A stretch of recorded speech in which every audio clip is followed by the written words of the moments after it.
Hey, how you doing? Justin here with another Q&A answer for you, and this week it's how to use your thumb over the top of the neck. A lot of people seem to be having struggles with that. It isn't easy. I gotta warn you straight off the, I really struggled to be able to learn how to do this. I really love playing Jimi Hendrix stuff, and I was trying for at least a couple of years trying to get my thumb over the top to be able to play some bass notes. But I've got a few tips for you, so let's get to a close-up and I'll see if I can't help you be able to do it too. Okay, let's start by having a look at a nice simple chord, which is the D with the F sharp bass. Now you'll probably find most people, if you've been practicing correctly, you'll find that your thumb will be behind the back of the neck when you're playing your regular chords, okay?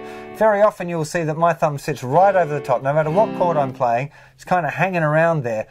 Either to mute the thicker string. So if I'm playing a C chord, sometimes I'll get my thumb involved with muting. It should be third finger as well, but first finger, or on a D chord, for example, thumb will just be sitting there touching the thicker string, okay? But if I want to actually get the note, I'm just squeezing that little bit further round to try and get that note, okay? If I don't get it properly, it'll just be dead.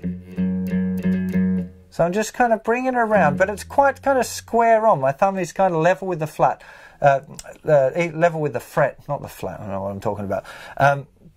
And it's just kind of folding over and trying to pinch, so pull it kind of upwards a bit, but don't be trying to reach around too much with the thumb. Start with the chord and then just sneak thumb over and try and grab that thicker string. Normally what I go for with D with the F sharp bass is kind of touching the A string as well, so playing the F sharp and then muting the A string. Just find the F sharp and the A together. Gets a little bit muddy down there to have those two notes so close together, so I try and get the thumb to touch the A string, the fifth string as well if I can. So that would be a good one to get used to, just doing stuff like a G chord to a D with F sharp bass to an E minor kind of thing. Getting used to that as a movement is a good idea, because that's one of the most common ways it falls, is in between those two chords. And again, just grabbing over with the thumb. Grab it over and pull back a little bit. Okay? Now, it's a slightly different technique when we get into this kind of, bar chords, basically. It's that chord. That would be a G chord. It's another way of playing it. You can see the thumb's at a different angle. Here, you can just see the thumb sneaking out over the top.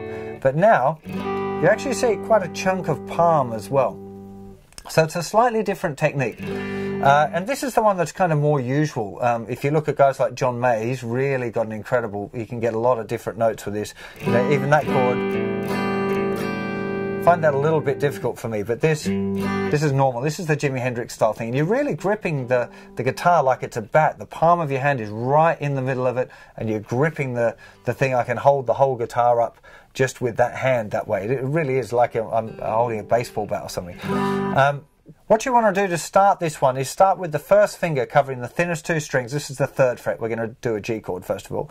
Then second finger into the fourth fret of the third string, and then third finger reaching over to the fifth fret of the fourth string. Okay? Now what's really important here is that the fingers are at an angle there. Don't try and get them too square like this. They really want to be kind of touching each other. That's the shape of the fingers, right? And they just sit on the fingerboard. And if you do it that way, then you'll find that you can kind of wrap from your fingers around, and that'll really help. So start with that. That would be the normal way you'd play it. It's like a small F chord shape, if you like, just up 2 frets.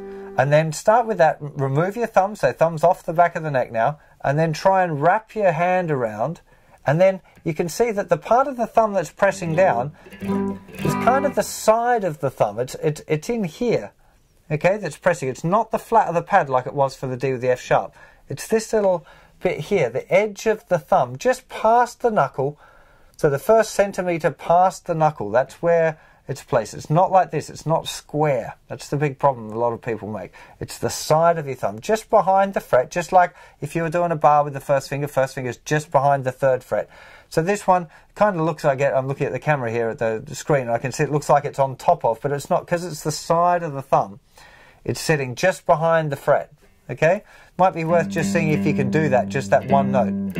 Off, and then you can see, just curling my thumb around, you can see that the top of the palm is right over the guitar neck. It's not sitting behind like that. It's right on top. Okay, Okay, then see if you can get that chord, the top chord, and then wrap around, get the thumb on the bass. Now the most common way of doing this is just to have those thinnest 4 strings, and the 5th string is muted by the tip of the 3rd finger. It's just reaching up, so thumb only has to play that one note. Okay, if you want to be really clever, the Tommy Emmanuel trick, well, at least I copped it off Tommy Emmanuel, is using the 3rd finger, putting it down in the middle of the 2 strings.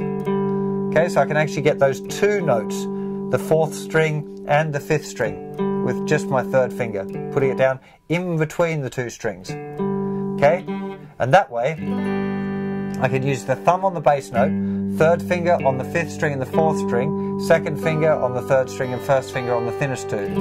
So I can actually get the full bar chord, but still using my thumb. Okay, it takes a little bit of practice to get this sort of stuff together. Don't expect it to be coming right away. It took me years, literally years. And the really good thing that I like about this one is that if you're doing bar chords, especially on acoustic guitar for a long time, like a whole song, 2 or 3 minutes, you're playing Faith by George Michael or something like that, the little muscle here can get really, really sore after the first couple of minutes, you know. So being able to switch to this sounds exactly the same, really, really useful. So that's probably the thing I like most about this. Of course, you got all of the Hendrix stuff as well. Once you've freed up little finger, because here all of your fingers are used. Here, once little finger's off, it'll basically work on the same fret as the 3rd finger on any of the strings.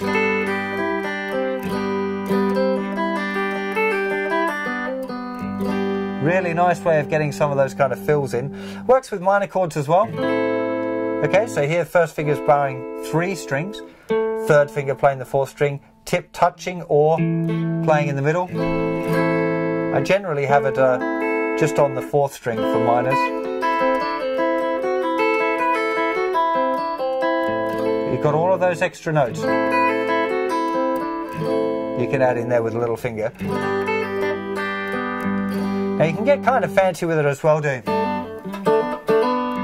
these kind of little, it's another thing that Hendrix used to do. 2nd finger, 3rd fret, 2nd string, 1st finger, 2nd fret of the 3rd string, and then hammering that 3rd finger down. Little finger can reach the root if you want. Okay, it's a nice little kind of a line. Got a whole lesson on these Hendrix, different Hendrix chords. And if you check out some of the guys like John Mayer, they get into all sorts of fancy stuff. My thumb isn't that flexible, really. I use it for this. It's possible for me to move it. There's G with an A bass that you might use in funk, but already I'm finding that kind of stretchy. If you check out the way John Mayer plays Neon, he's able to really move that finger around while playing quite difficult chord grips like this shape. And then getting the thumb up there, I just can't.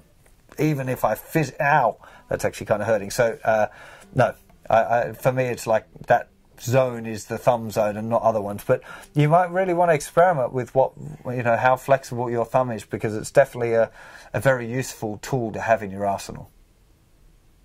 So make sure you have a good go experimenting with this idea. That's really the key thing here. It's not, I'm trying to give you a way of looking at it and how to approach the thumb on the side and that sort of thing. But everyone's hands are shaped a little differently, you know. So some people who've got a really long thumb might find it a lot easier and be able to wrap around without having the palm so high, you know. I think that's generally the trick. Like when I watch the guys that I really like Hendrix or whatever, you know, that they've got the thumb quite, you know, really wrapped, you know, that's the, I can play the chord while I'm holding the guitar, really gripping it properly like it's a bat, you know, that's gripping it properly, you know, if I can hold the guitar up while I'm still playing it. So that's really the kind of the position that I feel is most effective for getting the thumb over there. But, you know, like I said, it's really important that you find the right way for you and what feels comfortable. It will be a bit of a struggle. So when I'm saying, oh, it feels comfortable, when you first start, it might just not feel comfortable at all. And that's kind of, it's okay, you know, it's not ideal, but it's just going to take you some practice. It literally took me a couple of years to be able to figure out how to do it. I was trying for a long time and I could never get it together, and I'd see transcriptions or try and learn a riff and I just couldn't do it for years, you know. And I really wanted to play like Little Wing and stuff. I really, really wanted to do it. So I just kept going, you know, and eventually my hand figured out a way to do it. So I'm sure the same will happen for you. Don't you know, I've given you some tips. I was trying to figure it out on my own. I'd suspect most of you, if you gave it, you know, a good half an hour a day for a couple of weeks, you'd find out, you know, your hand would figure out how to do it. So not if you're a complete beginner. That would be unrealistic for intermediate guitar players. If you're a real beginner, don't be starting to try and put the thumb over the top. It's just, you really need, as a beginner, sorry to go on about this, but if there's any beginners watching this thing, you really need that muscle to develop. And when you're doing keeping your thumb behind and pressing the bar chords, that's what's developing that muscle as you're pressing the bar. So if you start doing the thumb over too early, you'll lose a lot of the strength in that muscle, and you don't want that. You want to be able to do those things first, confidently and comfortably, and then look at wrapping the thumb over. That would be my recommendation. Anyway, have fun with this, and I hope that helps. And if you've got any more questions of other things that I should answer in this series, then leave them below or in the forum, and I'll do what I can do.